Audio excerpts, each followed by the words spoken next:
Professor Ashok modak जी, जैन जी, यहाँ उपस्थित सावरकर के प्रशंसक, इस सम्मेलन उस उपलक्ष्य में है कि कल उनकी सावरकर की स्वर्गवास होने की दिन थी।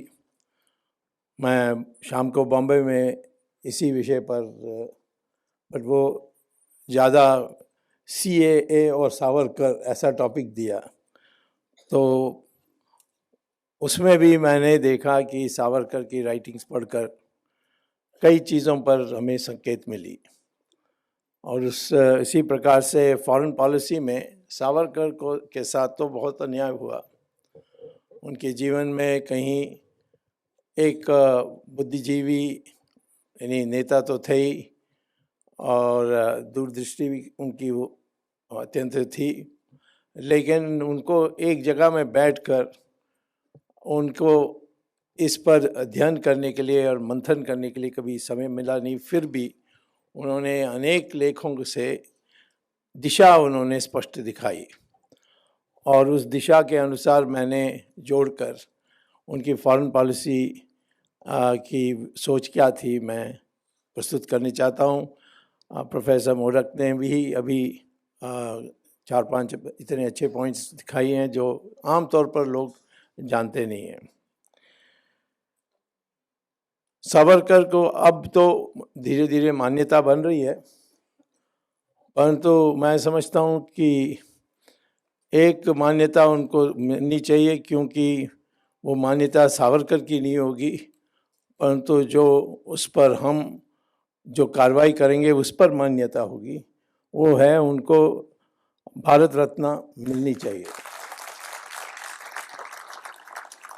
उनको भारत रत्न मिले तो कोई फर्क नहीं पड़ेगा उनकी प्रतिष्ठा पर, परंतु भारत रत्न का प्रतिष्ठा निश्चित तौर पर बढ़ेगा। मैं समझता हूं कि पहली बार उनकी लेखों से एक संकेत मिला विदेश नीति के बारे। वो था जब खिलाफत मूवमेंट गांधी जी ने चलाई थी हमारे देश में।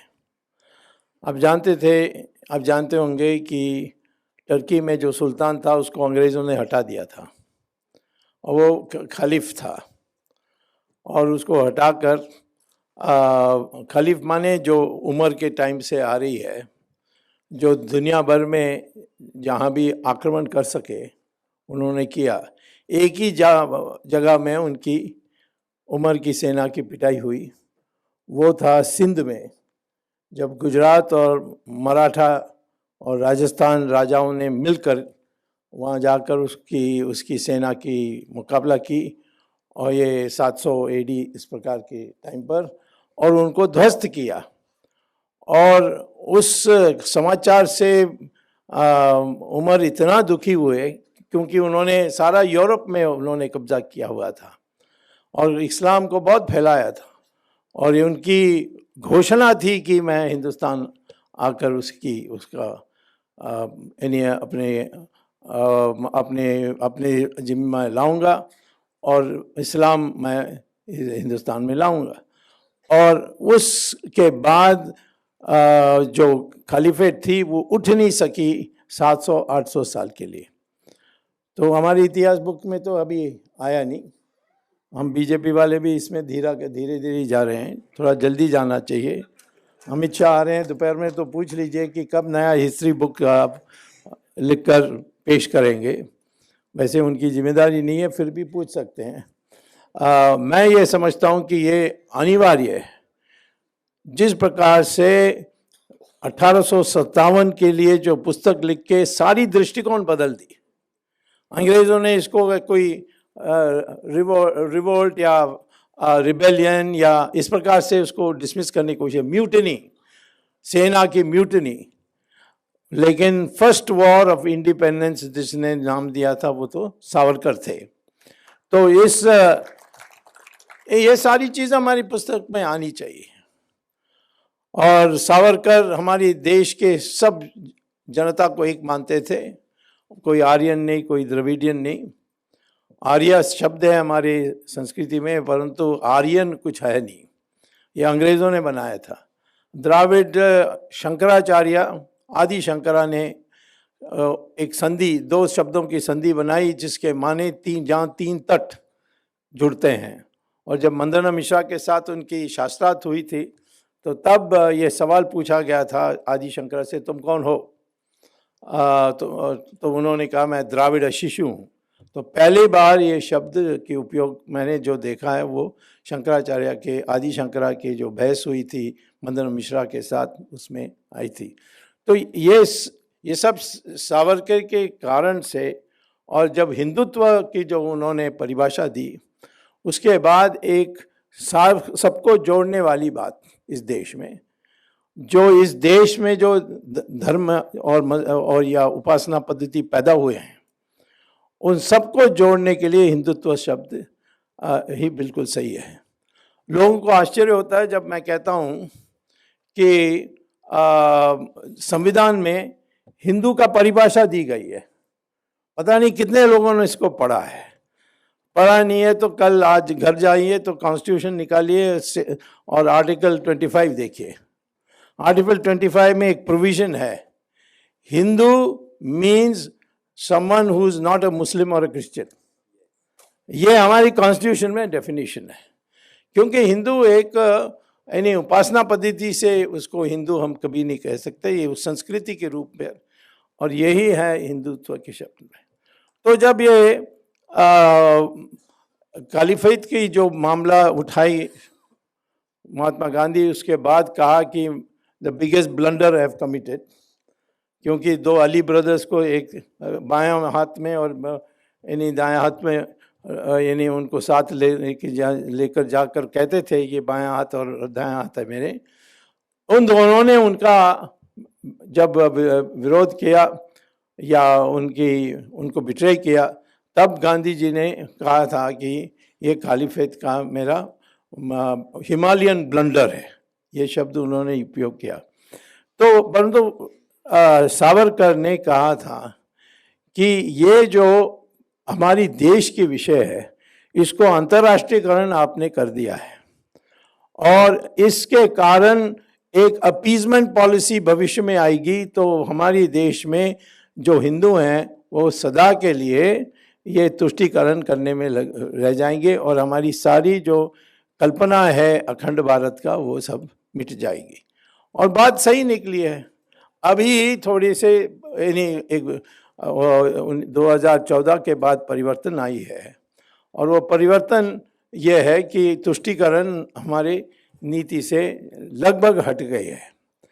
तो इसीलिए मैं कहता हूँ कि वो जो पर्सपेक्टिव थी उससे हम पहले से ही इस प्रकार से सावरकर की विचार को मानते होते, तो ये जो आज हमारी दृष्टि यानी हमारी स्थिति है कि कोई भी बड़ा नेता बाहर से आ जाता है तो उसकी जो प्रशंसा है उसकी हम जय जयकार करते हैं और बड़ी पब्लिसिटी करते हैं। हमें जो सावरकर की विचार होती तो हम अपने को ध्रुव मानते, और दुनिया का ध्रुवीकरण आज तीन देशों से हो सकती है। एक अमेरिका है, एक दूसरा चाइना है और तीसरा इंडिया है। और तीन देशों में और बाकी देशों का कोई हैसियत नहीं है उनकी। तीनों में ये है खूबी है कि सबसे ज़्यादा पॉपुलेशन किसके पास है? चाइना, नंबर 2 हम हैं, नंबर 3 अमेरिका है। सबसे बड़ा जीडीपी किसका है? अमेरिका का, फिर उसके बाद चाइना का। और एक अर्थशास्त्र के नाते सही कैलकुलेशन करोगे तो हमारी पोजीशन 3 है, परंतु हमारी सरकार सब जगह 5 कहती है, 5 या 6, क्योंकि वो एक्सचेंज रेट जो है डॉलर 70 रुपीज़ टू डॉलर उस पर कन्वर्ट करके बोलते हैं। परंतु जो प्रोडक्शन के आधार पर हम देखेंगे तो दुनिया में हमारी जो देश है वो तीसरी नंबर पर है। फिर जो ज़मीन है वो भी देखेंगे, जो हमारी खेती करने के लिए एरेबल लैंड जिसको कहते हैं वो देखेंगे, वो भी number 1 US, number 2 China, number 3 India. तो इसीलिए ये हम नेचुरल एक त्रिकोण बन गया है, और इस त्रिकोण को अब त्रिशूल बनाना है कि हम तीनों मिल करके दुनिया को चलाएं।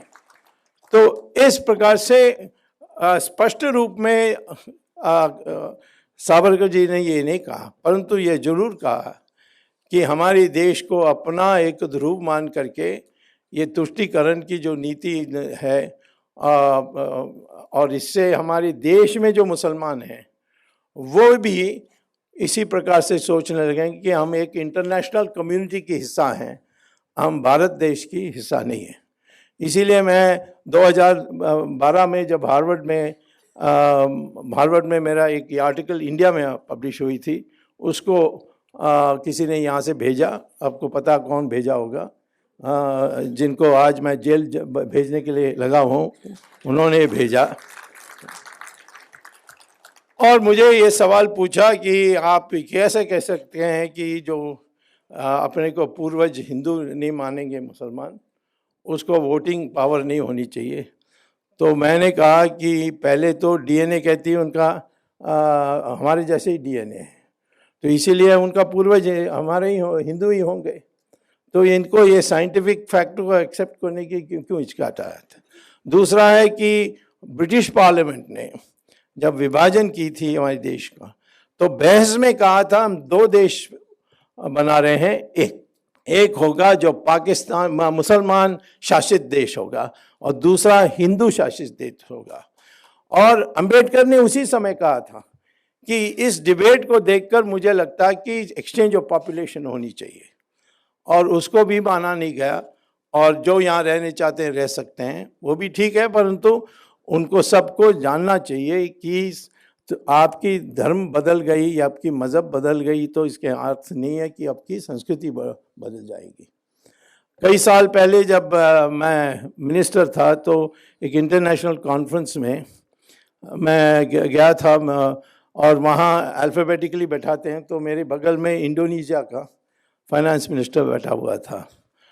तो मैंने उनको कहा कि मैंने सुना कि आपकी 20,000 रुपया का नोट में गणेश का आपने यानी चित्र रखा है, ये कैसा हो गया? आप तो मुस्लिम देश है, declared Islamic Republic of Indonesia, आप इस देश की करेंसी में गणेश का चित्र कैसा रखा? तो उन्होंने कहा कि 1997 में बड़ी गिरावट हुई थी हमारी करेंसी की और रुक नहीं रही थी, नीचे नीचे आ रही थी। तो सब कुछ ट्राई करने के बाद हम हताश हो गए थे। तब एक हिंदू आया था बाली से, उसने कहा कि एक 20,000 का नोट निकालिए, उसमें गणेश रख दीजिए और रुक जाएगा।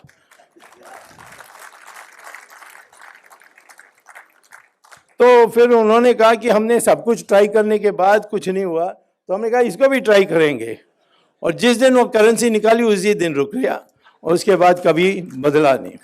और आज इंडोनेशिया में आप जाओगे तो जो जकार्ता है उनकी कैपिटल, वहाँ के सेंट्रल एरिया में रथ में कृष्ण भगवान जो प्रवचन कर रहे हैं और प्रवचन करके इन्हें उनको ज्ञान दे रहे हैं अर्जुना को, वो खड़ी है बीच में।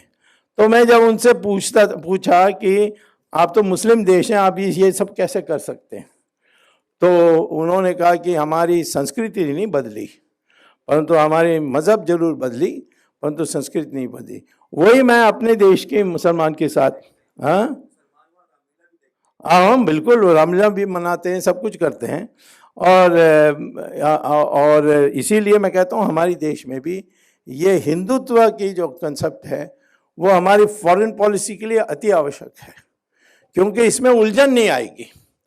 आज हम कितनी सफाई दे रहे हैं CAA और NPR, नेशनल पॉपुलेशन रजिस्टर और नेशनल रजिस्टर ऑफ सिटीजन्स, ये क्या देने की क्या ज़रूरत है? मैं ये पूछने चाहता हूँ कि कितने देश हैं जो मुस्लिम देश हैं दुनिया में? 51 देश हैं और 51 और हमारे देश तो एक ही है जो हिंदू को शरण दे सकती है। हमने देख लिया था जब जोमो केन्याटा और और ईदी अमीन ने सारे भारतीयों को भगा दिया था। वो भारतीय नहीं थे, उनके पासपोर्ट ब्रिटिश पासपोर्ट थी।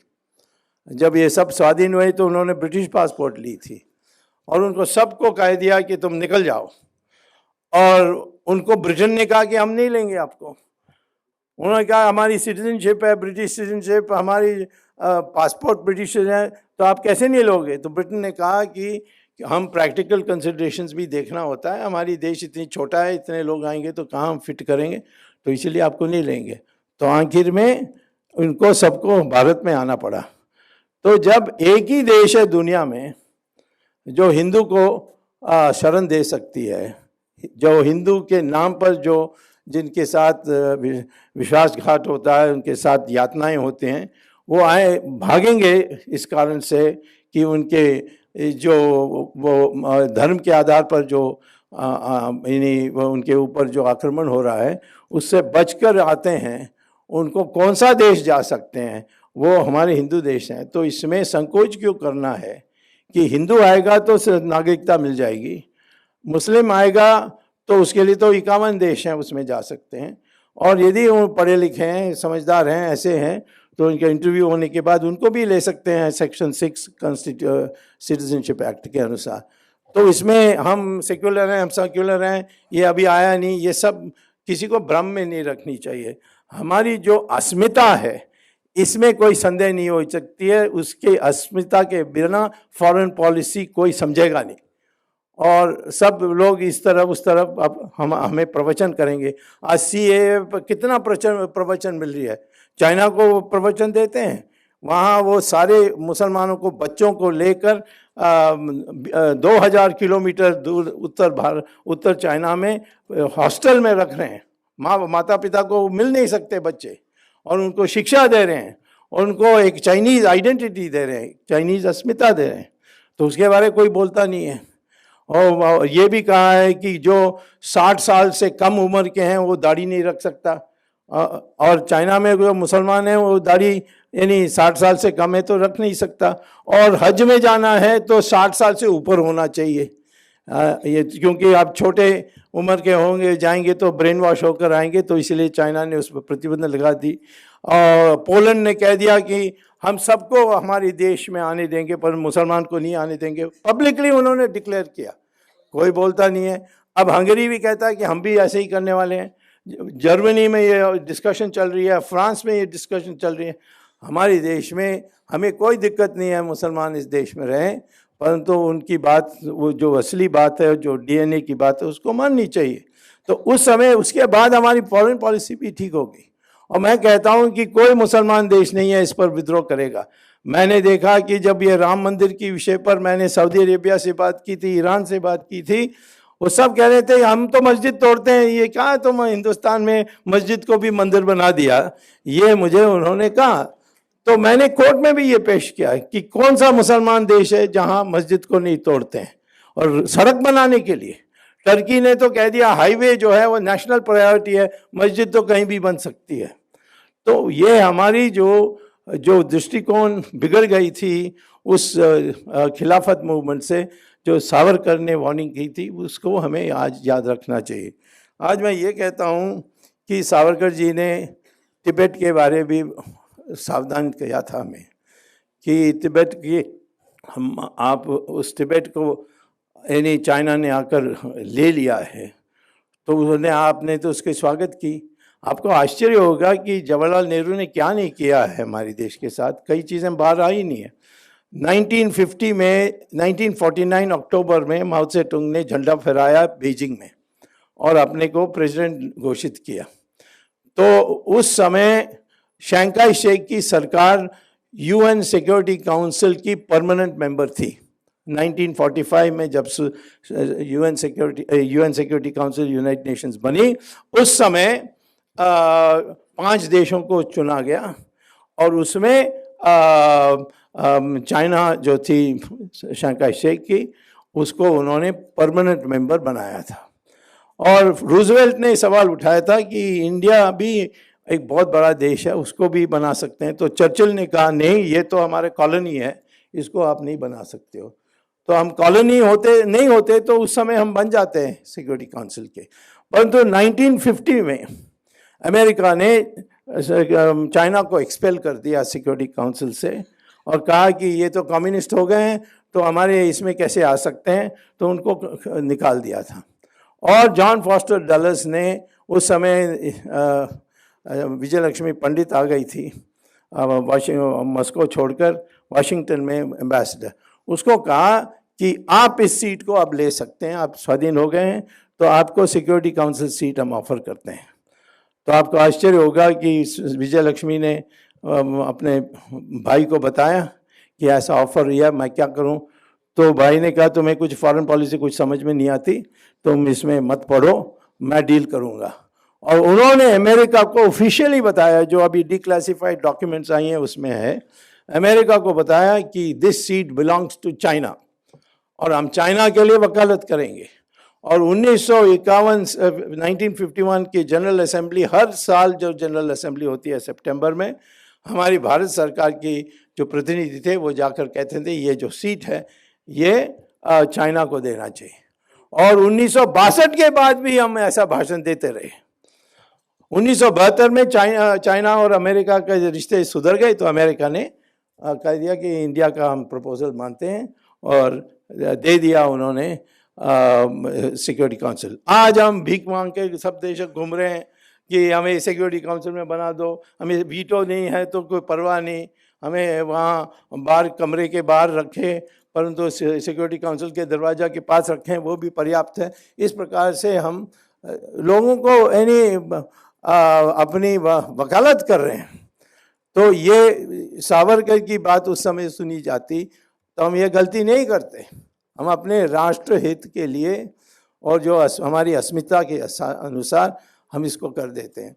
तो ऐसे तो कई इंस्टेंसेस निकाली जा सकती है और मैं समझता हूँ कि इन आने वाले दिनों में हमें एक विशेष एक स्टडी जारी करनी चाहिए कि सावरकर की जो बातें कही हैं उसको आज के परिस्थिति से जोड़कर उनकी फॉरेन पॉलिसी क्या है उसके लिए एक स्पेशल पुस्तक होनी चाहिए। अभी है, मैंने तो नहीं, मैं तो बहुत ढूंढा, कल भी पूछा वहाँ स्मारक समिति में कि ऐसे पुस्तक है, उनका नहीं है। तो ऐसा एक बननी चाहिए। और सावरकर के लिए तो हर नहीं, राष्ट्र सुरक्षा के लिए, विदेश नीति के लिए, हर बात पर। उदाहरण मैं आपको एक और बात बताता हूँ, उसके बाद मेरी बात समाप्त करता हूँ। वो है कि सावरकर ने सुभाष चंद्र बोस की जो फैसला थी कि वो जर्मनी और जापान के साथ जुड़कर काम करेंगे अपने भारत देश को स्वाधीन करने के लिए, इसके लिए बड़ी आलोचना हुई।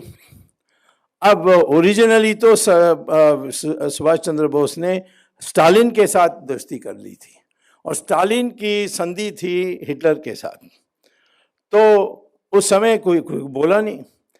परंतु जैसे वो पहुँचे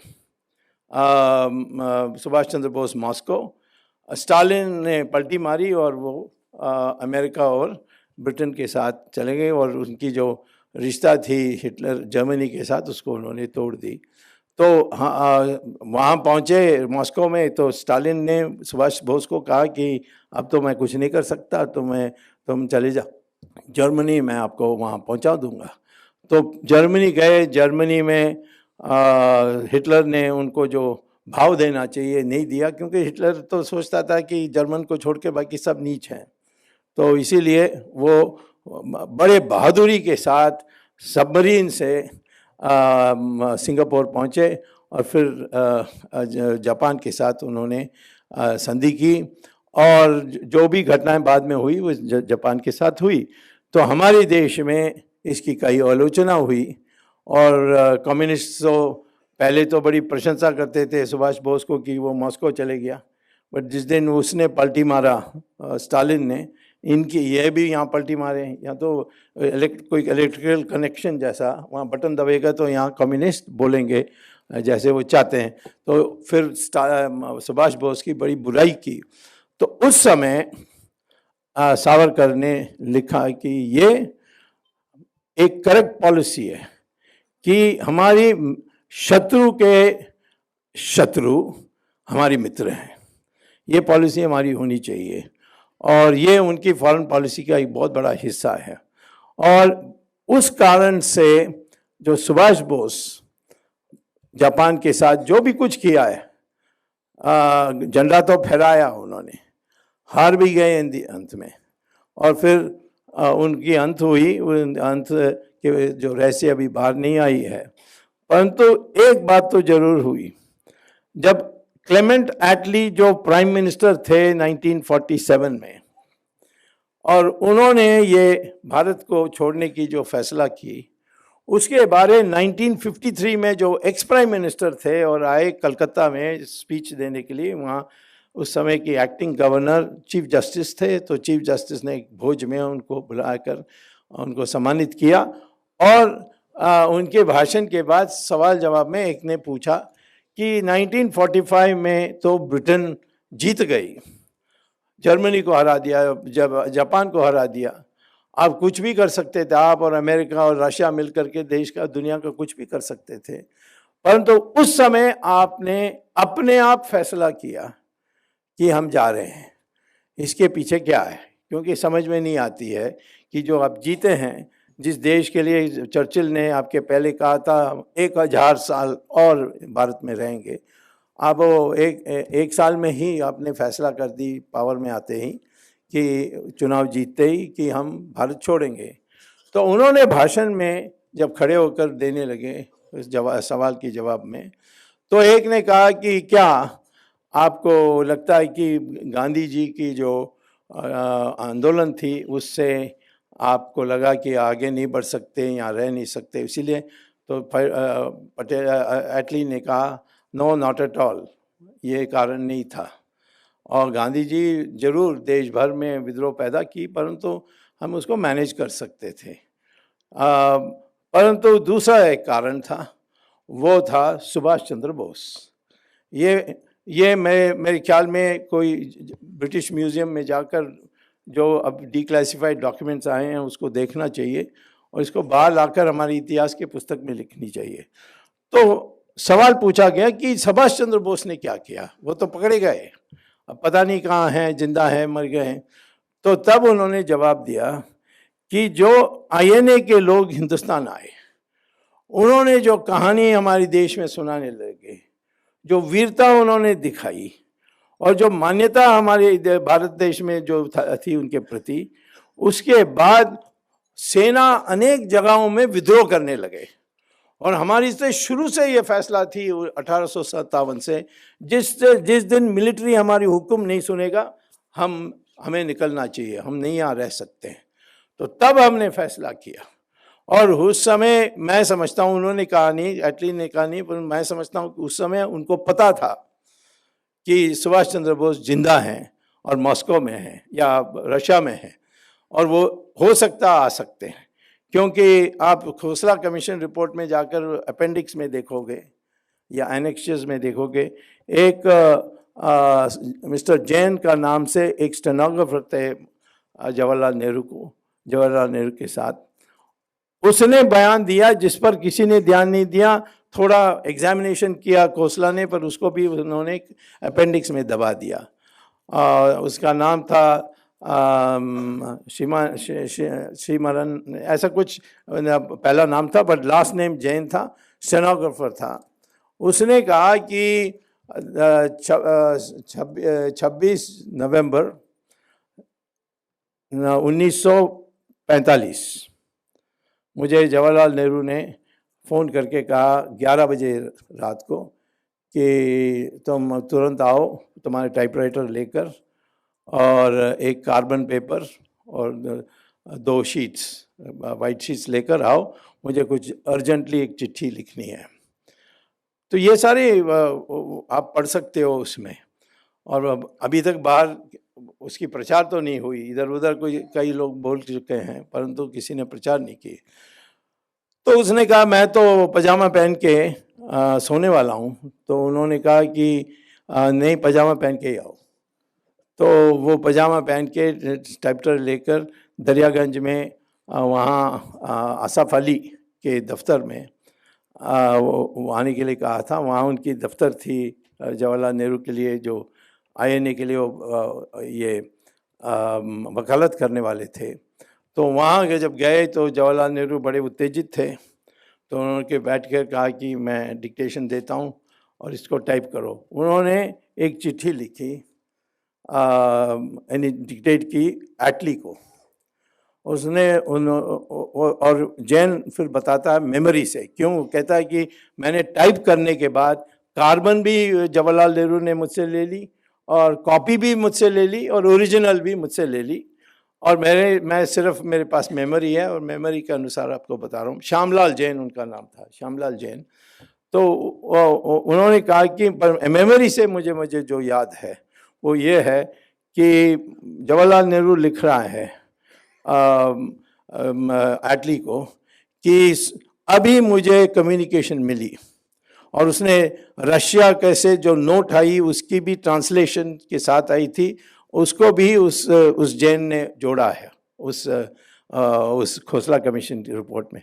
कहा कि मुझे अभी भी स्टालिन से खबर आई है कि सुभाष बोस उनके कब्जे में है और वो हमसे पूछ रहा है कि मुझे क्या करना है, क्योंकि ये वॉर क्रिमिनल आपका है, तो इसीलिए आपको इस पर कदम उठानी चाहिए। तो मैंने नवंबर 26, 1945, अगस्त 18, 1945 में ताइवान में एयर क्रैश में मर गए, ऐसा खबर फैली थी। तो लेकिन नवंबर 26 को 1945 में इनका बयान है कि सुभाष बोस यानी जवाहरलाल नेहरू लिख रहे हैं एटली को कि ये तो तुम्हारा वॉर क्रिमिनल है, इसके लिए आपको ही इंतज़ाम करना है, मैं क्या उनको जवाब दूं। तो मुझे लगता है कि ये तीनों ने मिलकर, यानी स्टालिन, एटली और जवाहरलाल नेहरू, तीनों ने बोस के अंत के लिए फैसला लिया होगा, ऐसा मेरा अनुमान है। अभी और भी मेरा रिसर्च बाकी है और उसको बाहर निकालूंगा कभी प्रेस कॉन्फ्रेंस करके, या कोर्ट में जाना है तो कोर्ट भी जाऊंगा। अब आप देखिए, जब सावरकर ने उनको इंकरेज किया, उसको प्रोत्साहित किया, किसको? सुभाष चंद्र बोस को, तुम ठीक कर रहे हो, उसको बल मिली, और उन्होंने जो किया वही था जो आखिर में ब्रिटिश को छोड़ने के लिए फैसला अपने आप किया।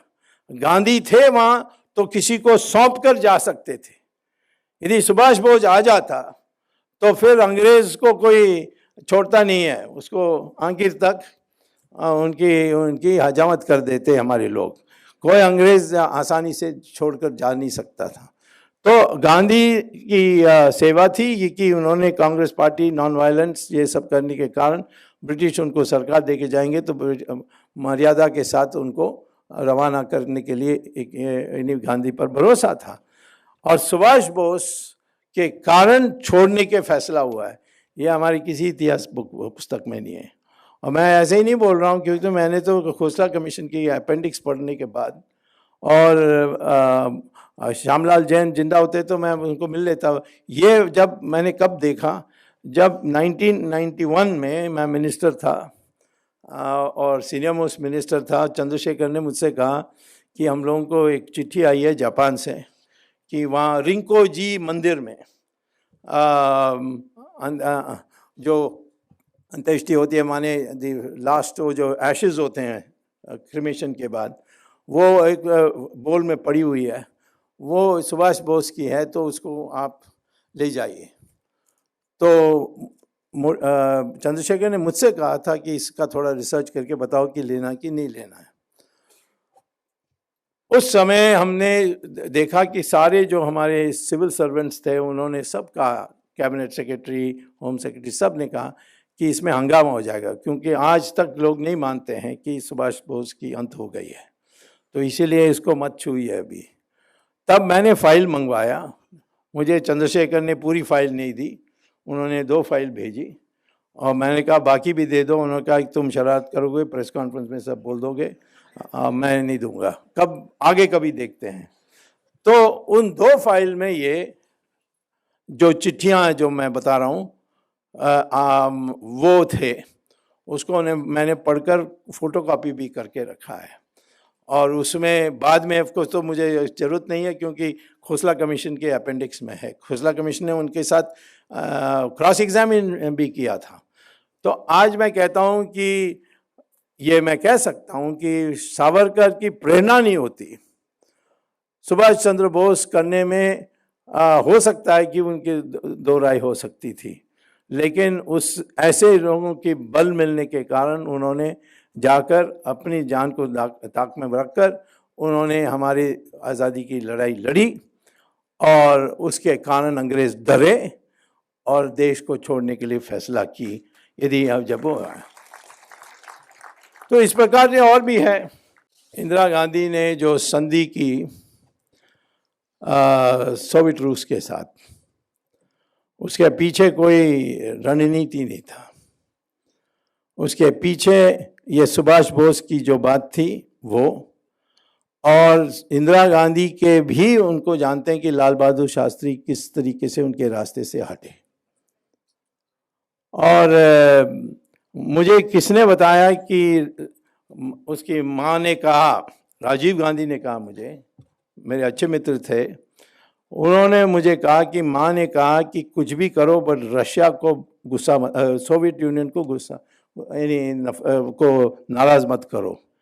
ये माँ ने कहा। मैंने कहा क्यों? उन्होंने कहा ये नहीं बताया, परंतु कहा कि आप इसमें तो जो राजीव गांधी ने बोफोर्स खरीदने की फैसला की, वो तो सोवियत यूनियन को पसंद नहीं आया। खेद की बात है कि उनकी पत्नी और उनकी पत्नी की बहन और उस समय उनकी जो साला थे, इन लोगों ने रिश्वत ले ली, वो पकड़े गए। लेकिन बाहर किसने निकाला? आप देखोगे कि पहला अनाउंसमेंट हुई थी कि रिश्वत दी है, वो स्वीडिश रेडियो में है, वो तो पूरा रशियन कंट्रोल्ड रेडियो है। तो मैं ये कहता हूँ कि सोवियत यूनियन की जो पकड़ थी वो सुभाष बोस के कारण थी, और इस कारण से ही सुभाष बोस के साथ जो हुआ उसकी रहस्य के कारण थी, और इसीलिए ये सोवियत रूस के साथ बंधे रहे। जब हमारे देश की सेना ढाका के तरफ जा रही थी, तो हमारे मानेक शॉ ने वायरलेस भेजा। किसको? General Jacob. जनरल जेकब यहूदी थे, भारतीय थे पर यहूदी, और बाद में बीजेपी में भी आए और गवर्नर भी बने। वो कमांडर थे। उसको कहा कि तुम ढाका मत लेना, बस बाहर जाके रुक जाना। उसने सुना नहीं और वो अंदर गया और न्याजी को खूब डरा दिया, तो उसने सरेंडर कर दिया। बाद में इंक्वायरी हुई थी जनरल जेकब पर कि तुम क्यों गए वहां, जब हमने आदेश दिया। तो कहा आपने टेलीग्राम में भेजा, वहां इलेक्ट्रिसिटी नहीं थी तो आया ही नहीं आपका मैसेज। बाद में पता लगा। तो वो जानबूझकर झूठ बोलकर एक बहुत बड़ी सेवा हमारी की। जनरल खंडेत वेस्टर्न सेक्टर के इंचार्ज थे। उन्होंने कहा कि अब पाकिस्तान तो लेटने के लिए तैयार है, ये है मौका पूरा इसका कमर तोड़ने के लिए। तब रशिया का जो आदेश आया, मुझे पर्सनली मुझे पता है, सोवियत यूनियन का आदेश आया कि अब आगे नहीं बढ़ सकते हो, इसमें हम और अमेरिका और चाइना तीनों एक हो जाएंगे। और उसके कारण जनरल खंडेत को परमिशन नहीं मिला। और मुझे नहीं पता खंडेत ने पुस्तक लिखी या नहीं, परंतु अनेक लोगों को उन्होंने बताया, और मैं उनको पर्सनली जानता था, उस दक्षिण के थे। तो उन्होंने मुझे कहा कि नहीं तो मैं पाकिस्तान का 4 टुकड़ा उसी समय कर देता। 2 टुकड़ा होने के बजाय 5 टुकड़ा हो जाती, 4 इधर और 1 उधर। तो वो काम बाकी है, अभी आगे करना है।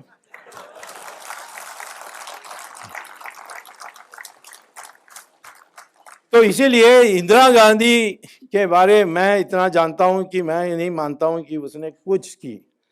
उसने सोवियत रूस से संधि बनाई, और जब मोरारजी देसाई प्राइम मिनिस्टर बने तो मोरारजी देसाई ने मुझको बुलाकर कहा कि ये तुम तो चाइनीज़ जानते हो, पढ़े हो, सब कहते हैं तुम चाइना का एक्सपोर्टर, ये क्यों हमारी ज़मीन लेकर के बैठे हैं और कहते हैं हमारी है, हम बात भी नहीं करेंगे। थोड़ा बात करने के लिए तो उनको कहने के लिए आपको प्रयास करनी चाहिए।